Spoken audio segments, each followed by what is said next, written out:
Hello, everyone, and welcome back to another episode of Friday Food Fight. My name is Wes Christian, your host for this week, and I am joined once again by Bart Christian, nationally recognized speaker, and a very special guest. Bart, tell us about our special guest for this week. Well, first off, I got to say, I got to have the greatest job in the world right now because I get to just simply talk to all my good friends. And Sal Valenza has been one of my good friends for quite some time. And Sal and I have shared quite a few stories about and with each other. And, Sal, I know one thing we talked about today before I really get into your bio is that, you and I share that the first annual SNA National Conference that we attended was 25 plus years ago in St. Louis, Missouri. I thought that was pretty cool to find out about you today. Yeah, that was quite a coincidence there. I remember that. I don't know if you remember it, but there was one bathroom for men and about 30 for women. No, I do remember that. There were no guys. I do. It's like going to a Taylor Swift concert. I took my daughter to a Taylor Swift concert when she was 13, and they turned all the family bathrooms and men's bathrooms, and every bathroom was a woman bathroom in the whole stadium. So it was very, very similar. Your bio tells me you have 30 years experience in the food service industry, and you've worked in a lot of different realms. You worked for self-op operations. You work for large and small management companies. I know that you're quite accomplished in the fact that I didn't really realize this about you. They're instrumental in leading Memorial High School in West New York to be the first in the nation to achieve the gold level recognition for the Alliance for Healthier Generations Healthy School Programs. That's pretty cool. Yeah, that was 10 years ago, a little bit more maybe, and it was a really great time. I talk about the fact that I sling chicken nuggets for a living, but I got to hang out with President Clinton. I got to hang out with Rachel Ray. One of the best days I had in just my professional career was I got hugged by President Clinton and kissed by Rachel Ray in the same day, because we were on the Rachel Ray show, and after the segment went on, and Rachel came running back, and she's like, "How'd you like it?" And I was like, "That was great." She gave me a big kiss, and then in walks President Clinton, and people are all sort of mobbing him, and he's leaning over the crowd going, Sal, hey Sal. I'm like, "Bill, how are you?" Comes over and gives me a big hug. So it was a heck of a day. So that was a really wonderful accomplishment, and I think that it sort of echoes a lot of what I've been able to do throughout my whole career, is that it's always been collaborative. It's always been about the team that's doing it. We had a great bunch of people. We all worked together. We made a conscious effort in the beginning that nobody did anything by themselves. If we were getting press, if we were getting an interview, anything we did it as a group. And we really accomplished so much by working that way collaboratively. Well, and you've obviously been tremendous at building strong teams around you, because I know that you've received the President's Award of Excellence from the New Jersey School Nutrition Association. I'll get that out. And you're also a past president of that association. And I didn't realize that you not only with New Jersey, but your North regions Director of the Year, and you won that award for not only the state but for the National Association. And yeah, it was a lot of fun. Yeah.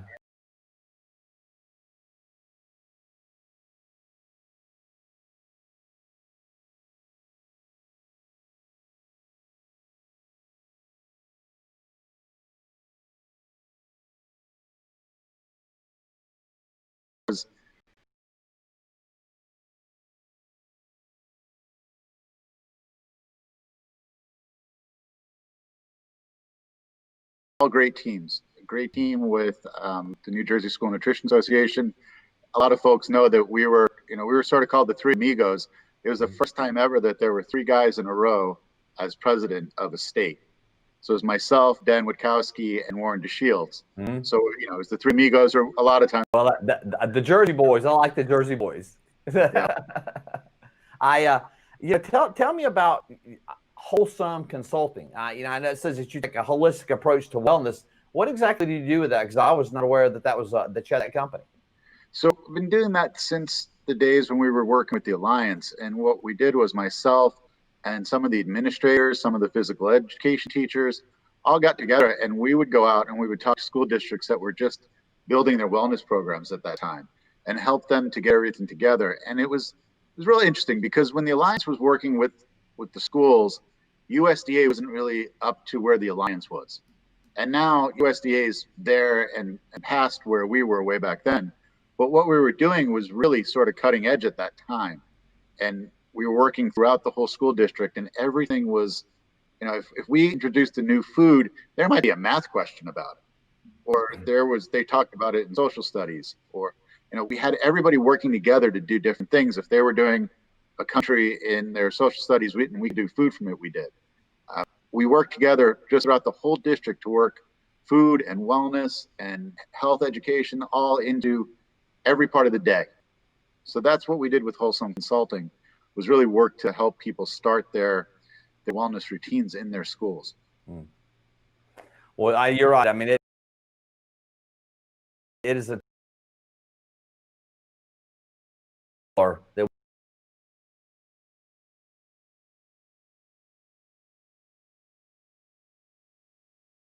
I want just how big heroes these ladies and gentlemen are that feed our kids every single day. Yeah, it's incredible. I spend a lot of time just looking at what I've done this for a long time. So I've got a pretty strong network across the whole country of people. And as this pandemic went on and we had to pivot and change, I would call friends from California. I would call friends from, I'd call Jess in Cincinnati. I would just call people and say, hey, what are you guys doing? Or how are you going about this? And as a group, the food service directors were really great about supporting each other. But it was amazing to see all these pictures of the everyday workers, our food service workers out there, just getting so involved in their communities and making sure that they were taking care of everyone. And it's what they do. And I know you see it, but we all see the love that they have for what they do and the way that they've got through this pandemic, and they're still doing it today.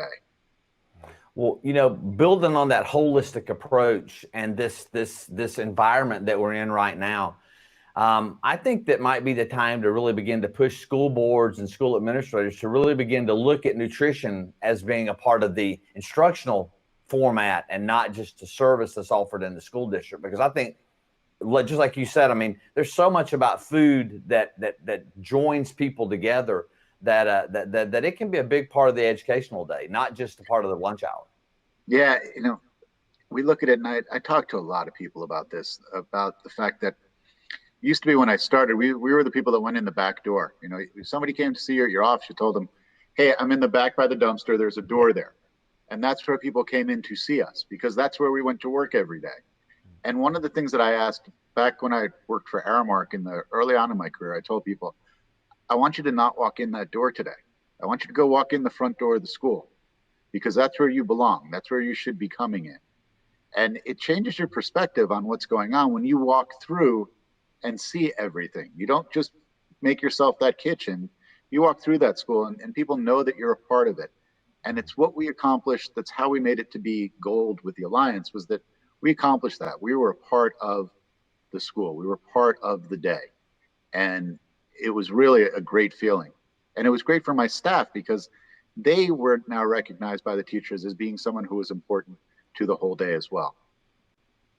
Oh, yeah, absolutely. And last thing is this. One of the last meetings you and I were at was in February. It was in February at the Legislative Action Conference in Washington D.C. for SNA. And my daughter still remembers it. Yeah, and yeah. I know that I took a few pictures of you for your daughter, and you shared with me the note that she gave. Not the note, the wardrobe list that she gave you for that. And I just if you see your daughter, please tell her on behalf of me, thank you, because she really made you look sharp during that time.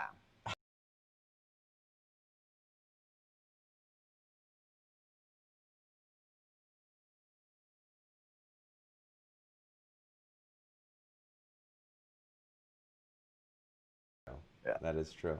Well, yeah. Sal, you've talked a lot about building a team, and one key element of having a team that you can rely on is solid leadership. And one of the key elements of being a good leader is really staying on top of your game and really just staying involved with the industry. What are a couple of things that you do on a regular basis to just really stay at that top tier?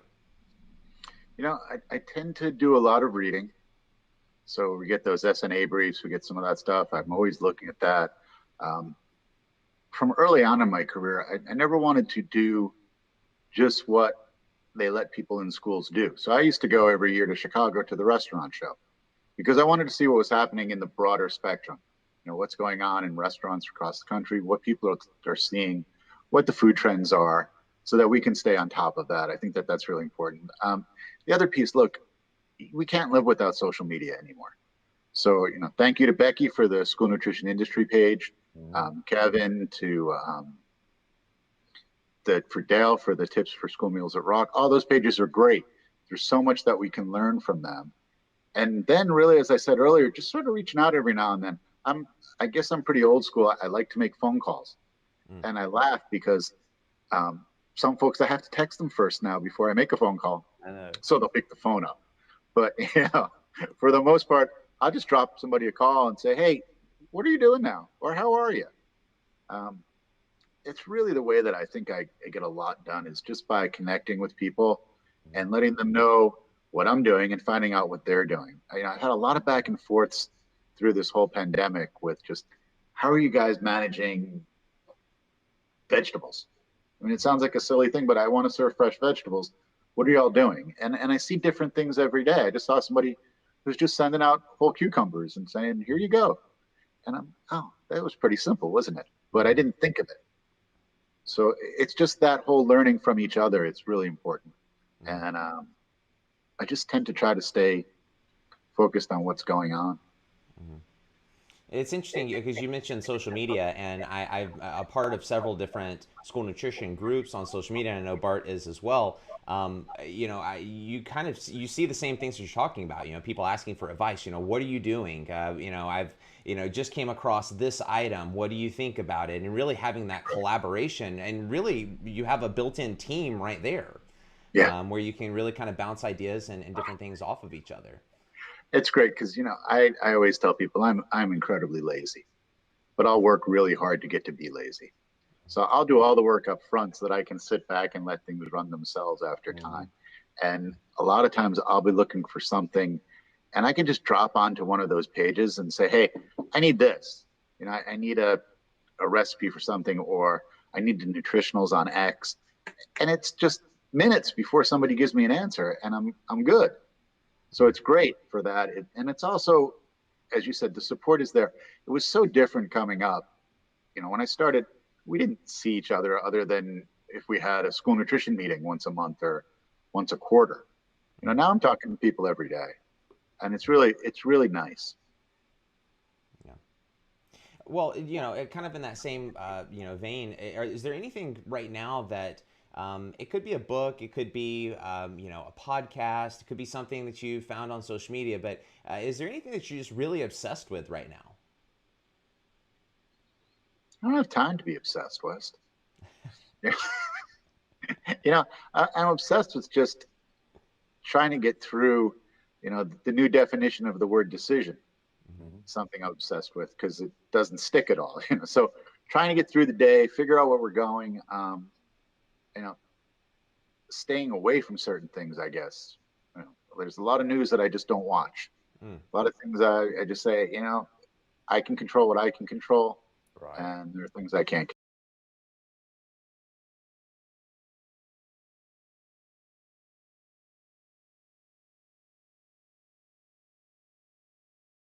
Just your attitude towards life and every day. I mean, we're really being challenged as a community and as individuals, and protecting that and doing that in your way is so important right now. It's funny. As the pandemic started, and we were all trying to find our place and figure out what we had to do. Just remember one of my buddies just had a rough day, and just basically came out and just said, I had a horrible day today, and I went home and it just fell apart. And I was out and I was walking, and I made the first of what has been many 20-second videos that I've been making. And they really just were me. I'd be out walking and I would take a 20-second video of the sunset or of trees blowing in the wind or something. And the whole idea behind that was to give people 20 seconds to just not think about anything else and just calm down and be in that moment. And I found it's really funny because people now send me them all the time, these little 20-second clips. but they've been really nice to get back and forth. And it just, I know that folks saw them and it sort of resonated because I get so many back and forth now. Well, Sal, I can tell you this, that I know you're obsessed with one thing. And the one thing that I know you're obsessed with, and I feel it from your heart, and I feel it every time I talk with you, is you're obsessed with motivating and being a positive influence on other people. I see that in you. When I've seen some of the things you've posted, I just have to laugh because I know that that's you. I mean, that's not you putting on anything. You are a guy who I think, like me, is obsessed with just trying my best to be the best influence on other people that I can be. And I feel that from you every time I talk to you. Bart, that's an awesome compliment. Thank you very much. Well, Sal, tell us in your life and in your career, who has been someone that has made just a big impact on you? You know, it's hard to just pull one person. There were just different people at different times. You know, so I started working in schools for a tiny company. Then I had my own company for a little bit, and then I went and I worked for Aramark, and I was there for 8 years, and that was a big influence on what I do and how I do things, because I got a ton of training while I was there. I met great people who I'm still friends with to this day. I had great bosses, and it's just different people as we went along the line. I always remember one of our regional vice presidents, one of the first guys we worked with, throughout my entire career and all of my peers' careers that were at Aramark and moved on from there, we would get phone calls from recruiters, and they would just say, "Hey, I got your name from Mark, and he told me to give you a call." And it was just, to me, that was the way that he looked out for all of us, which set a great example for me, because I'm always trying to make sure that I can help somebody if I can. You know, anytime that I have a chance, I think I'm notorious for the, "Hey, George, meet Martha," and then I walk away. You know, I just love connecting people. It makes me happy. I love being able to help people get their jobs done or get something that they need in their life from someone else. If I know both of them, I'm going to introduce them. And I think that was a big influence on me, was that this one person who I may not have seen for months or years, when an opportunity came up and he thought it was good for me, he made sure somebody reached out to me. So that to me, I think, was a really big influence on sort of how I look at things in that light. So you've been working on, I'd love to let everyone know a little bit about New Way Concessionaires, and maybe tell us a little bit about what you do there and really what type of clients you service. So New Way Concessionaires is a small family-owned business. I came in to work for them actually right when I got married. That's how I know how long I've been there, I think. No, it's been 18 years I've been there. And I just came in after I had worked for a large company for a while and was coming off that and trying to figure out what I wanted to do. And sort of they took me in. They said, "Hey, we'd like to have you come do this." And it's been a really nice relationship that we have. I get to do a lot. They're very good to me by way of letting me just spread my wings and do the things that I like to do. Because sometimes people look at me and say, "You're going to do that? Really?" But it seems to have been working out. So it's been a great relationship. We have just some small accounts and some medium-sized accounts, and that's really the gist of that one. Been through that many times in my life when I've made a decision to do something and people will roll their eyes back and go, "You're going to do what? Where? Who?" And I think that's the, I think the thing about growing older and stepping out and being willing to take risks is oftentimes there's few people that will understand what you're doing outside of you. And and that's, I've been blessed and you've been blessed. It's all worked out for us. And I know that we gave the show a little bit of an unusual title today, because I just can't drive 55. And, and that was your idea, Sal. So tell us a little bit about, the thought behind that, because I loved where you went with that. So Well, it's only gently self-serving because my birthday is next week and I'm going to turn 55, which I know y'all can't believe that, right? It's hard to believe. I'm going to turn 55. But what I started to think about was where we started in all of this, where I started in all this 32 years ago. And it seemed like my age, that right away you go to Sammy Hagar. Oh, I can't drive 55. And I don't think I've ever been able to drive 55. I've never really followed the speed limit so well. But when I started, everybody did. We were school food service. This is what you did. You go, you make the meals, you give them lunch, you get out of there. You're home by 3 o'clock, it's over. And we've evolved so much from there. You just look at the incredible things that people have been doing for the last, and like really the last 10 years, it's exploded with people like Bertrand. You've got Betty out there. I mean, I knew Betty Wiggins when she was in New Jersey, but you see what she's done in the school she's in, and it's amazing. And there's just so many folks. There's Joe Urban doing all sorts of crazy stuff. People are just really pushing that speed limit and going way outside where we were when we started. And there's no room for you to just sort of sit back anymore and run this 55-mile-an-hour program. Everybody's looking to be, the next guy moving forward. And it's just great to be able to see how much we've evolved. Well, you're right. I mean, we've seen so many major shifts. I mean, I've been in the business for close to, about 25 years. Well, 25 years. That's when I went to my first ANC. That was my first year in the business.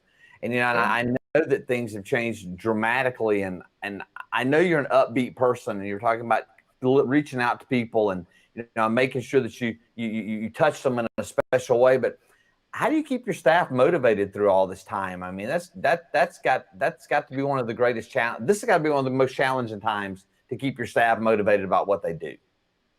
It is. And, there was a simple question today that somebody asked about the words thank you. And I saw that. Yeah. And you know what? They're two very important words, but they're only important if you make them important to you and you make them important to the people that you give those words to. Mm-hmm. So if I just looked at, hey, thank you, not so much, But Bart, thank you so much for reaching out to me and letting me be part of what you're doing. I appreciate that. That's a thank you. You know why I'm thanking you, and you know that I mean it. Mm-hmm. I think that that's the most important part. My staff is motivated because we all care about each other. I went through a little bit of a bump in the road at the beginning of this year and had some medical issues. And after the pandemic, I wanted to get back into work. And I really wasn't supposed to be there, but I wanted to go anyway. And I went in, and everywhere I went, because my folks were serving outside, and I felt like I needed to go there just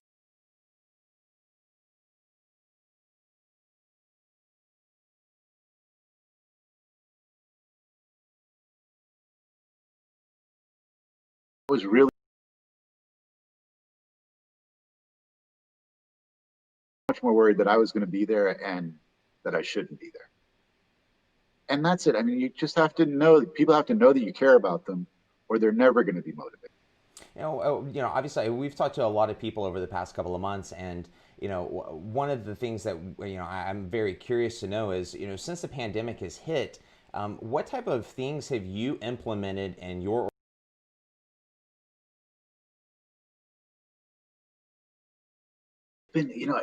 That's really tough right now, the way that sort of things are going. I've had some sort of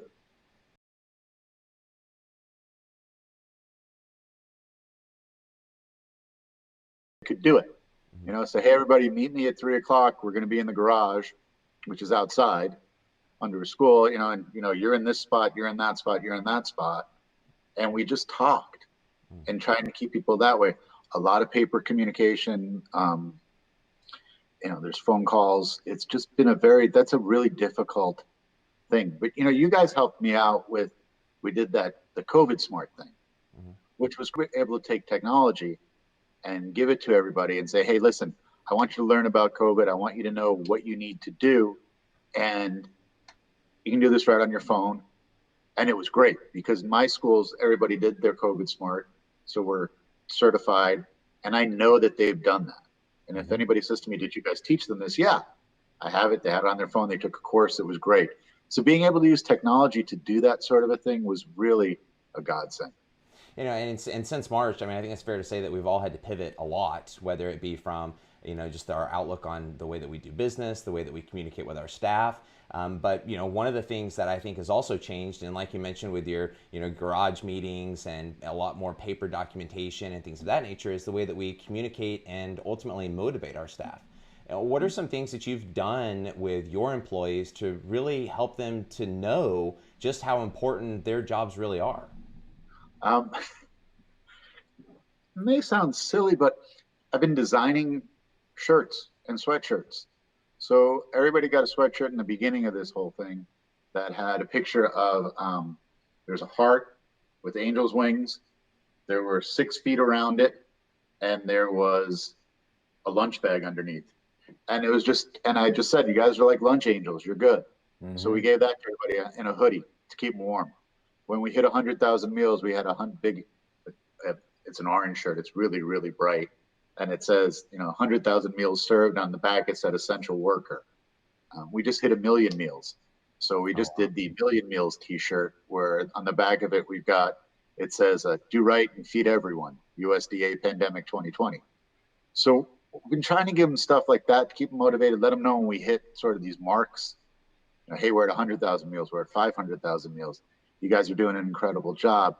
Sometimes I'll just go by and say, do you have any idea how many pounds of vegetables you guys have served since March? And they like that stuff. It's just interesting for them, and it's keeping them sort of interested in what they do. I think also, and this goes back to something we spoke about in the beginning, is that the public has really seen how much we do. Mm-hmm. And for us, I had a mom call me up in the middle of all of this to thank me for the empanadas that we gave them. We do these empanadas from this local company. And she called I don't even know how she got my phone number, but she called me and said, we have these empanadas at home and my kids love them. And I just want to say, thank you for the food that you give us, because it really makes it much easier for me as a parent to get through this, especially when my kids get the things that they used to get when they were at school. So that's a big piece. My staff, you guys know this from working in schools, and anybody who works in schools knows this. Our staffs feed off the energy of those kids. Yeah. They love those children. So when they get to see the kids coming sometimes, the parents,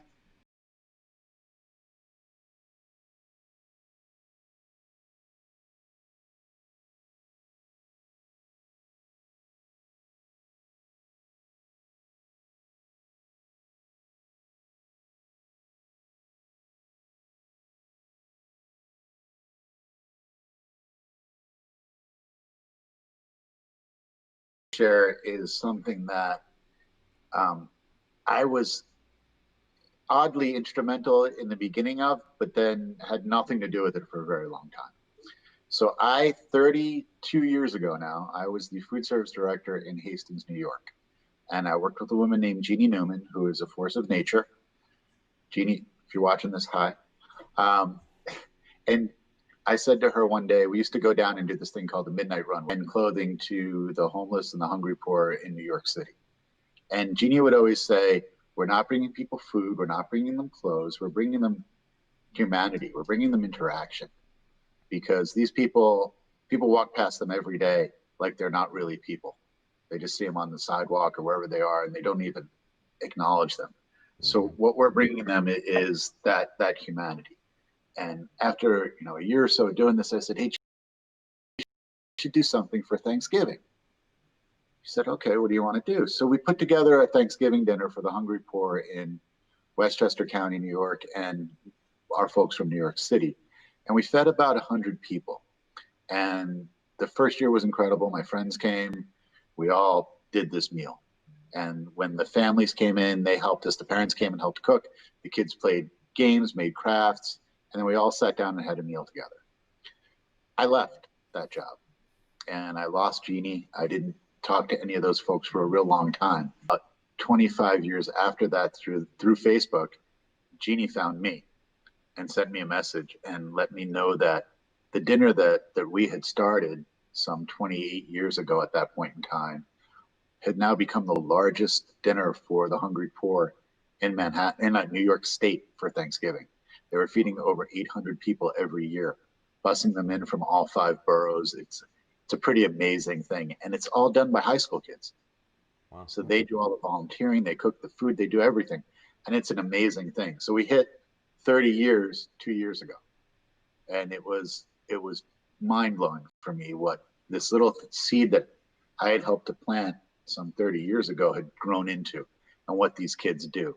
And this year is going to be really interesting for us because we can't have the folks come to us. So we're looking for ways to bring this humanity, this meal, this sharing to them on the street. And we think we've got it all sort of figured out, but I've reached out to a lot of my folks, my friends, and my network in food service to say, I need help.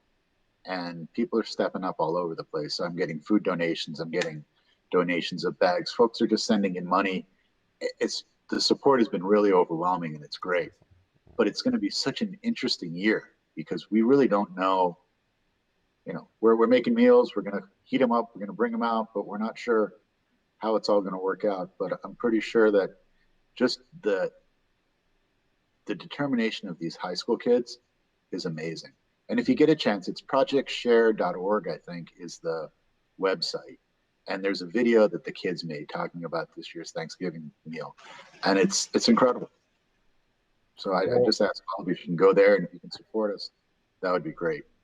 Well, we'll definitely put that in the show notes so that people can find that information, so they'll know how to contact you at Project Share and participate in that. And the thing that I found so fascinating in the last few months as we've been interviewing people from across the country, child nutrition directors and people that work in food and nutrition, is that how many people have stepped up in the community at food banks and then the kind of things you're talking about to not just reach the kids, but to also take the expertise they have and reach out to the community on the weekends and in the evenings.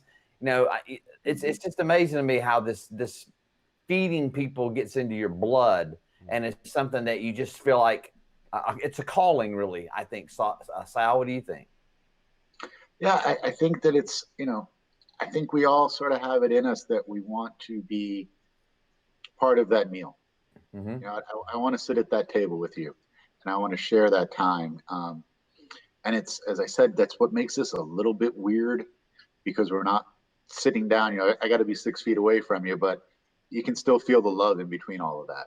Yep. And it's just what we do. I think all of us, that's sort of the end of the day. You look at what we did today, and it's like, hey, I fed a bunch of kids, or and it's not.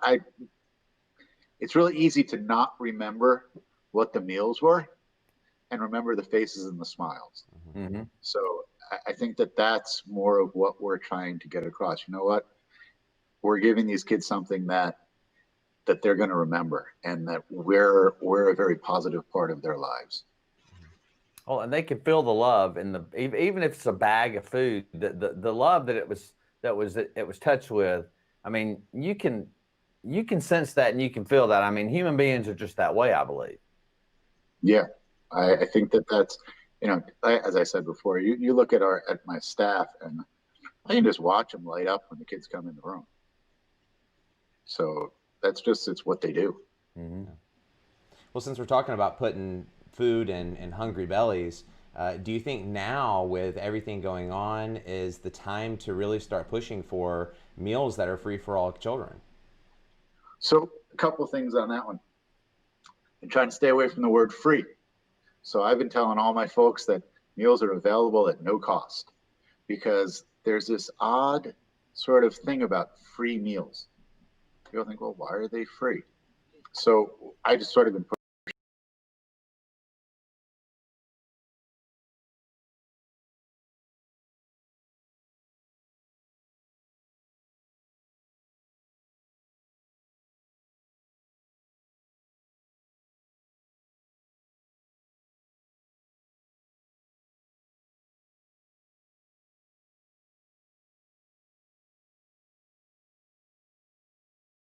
meals and how we need to do that, and it should be part of it. Meals are important as books, and it should all be part of the cost of the school day. And I believe that. I've always believed that, but I think right now is our chance to really show that this is doable. It's doable and it's morally correct. Well, in kind of I think it's fair to say that 2020 has been a year for the books, and it has been very challenging across really every aspect of life. I think it's also fair to say that with a lot of these challenges, we might be seeing some of our veteran directors in this upcoming year, or maybe some that have already decided that it's time for them to step down and let a new wave of directors come in. Are you What firing is me? a piece of advice that you might have that maybe you wish you had known when you stepped into your role that you can maybe offer to some of these new directors stepping into what is a very challenging environment? Um, if this career path is for you, you'll know it right away. Mm-hmm. I don't think that people come into this and think, oh, maybe I want to do this. You sort of get into it and you're like, I like this. This is good. And you know right away. And if it's not for you, go do something else. But if it's for you, hey, put lots of money in your 401k, work for self-op district and get yourself a pension. Those are good things to do right away early on. But also just follow what you think is the way to go. And don't let anybody tell you that's not how we do it in schools, because we can pretty much do anything we want in schools. We've got to follow the rules as far as the regulations and the other stuff, but you can really push that envelope and drive well past that 55. Mm-hmm. Go out there and hit 90. Have proven that they can do. You said anything they want. They've proven they can do anything. Just I've never seen such a pivot from one way to another way, back to another way, back to the old way, back to a new way. I mean, literally, there's been. I would say I'm not exaggerating to say that there's probably been at least 4 or 5, maybe 6 pivots of the way that districts are serving children in the last 7 months. Yeah. And, like I said before, the new definition of the word decision, like it's so fluid and everything you just got to stay on top of it.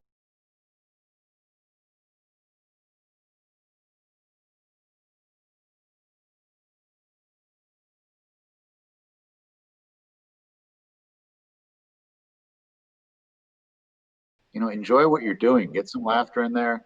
Don't stress out so much about it, because as things are going right now, it could change next week.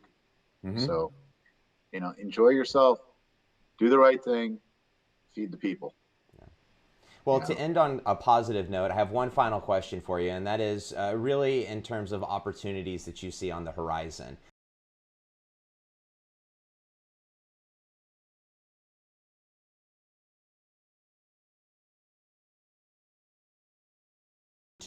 That can come out of this crazy, chaotic year that we've been through. I think it's tough sometimes to see the light at the end of the tunnel with all the stuff that's coming at us. But you look at what people are doing, and we've really found ways to, as we're learning as we go, we're finding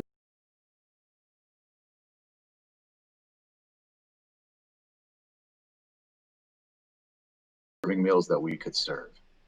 We were finding the food that we could find, and we were getting it.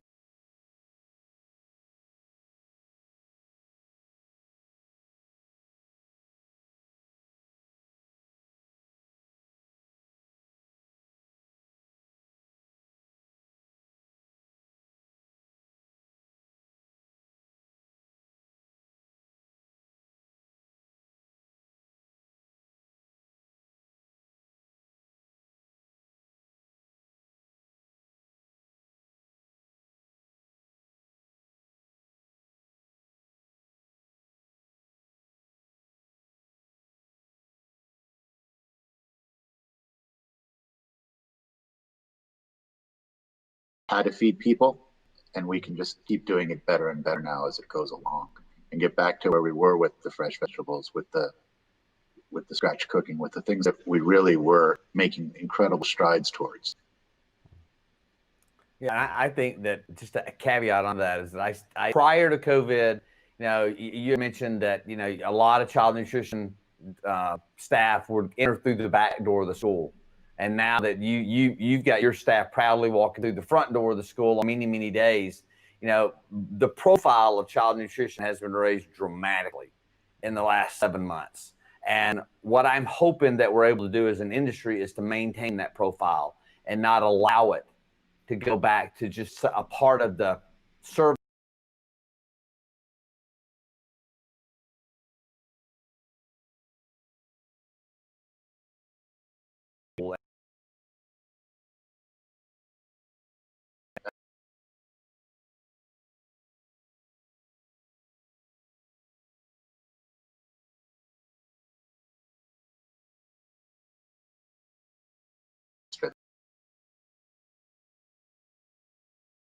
You're running $1 million businesses.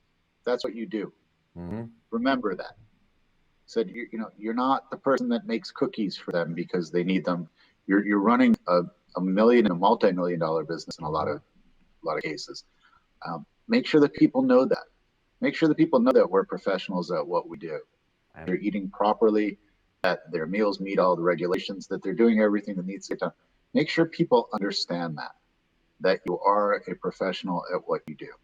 And I think that that's really important. As you said, we've changed that. People see that now with what we've been doing throughout the pandemic.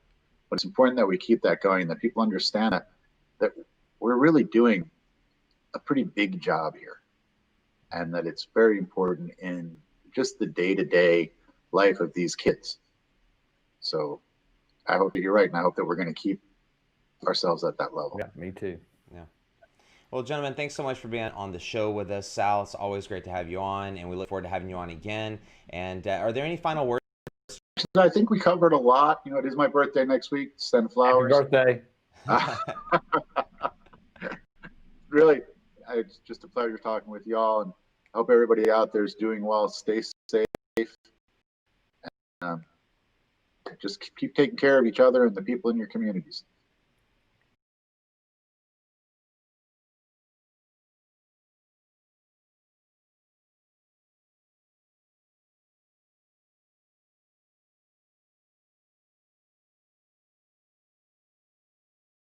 At the end of it is going to make this time a lot more difficult. So just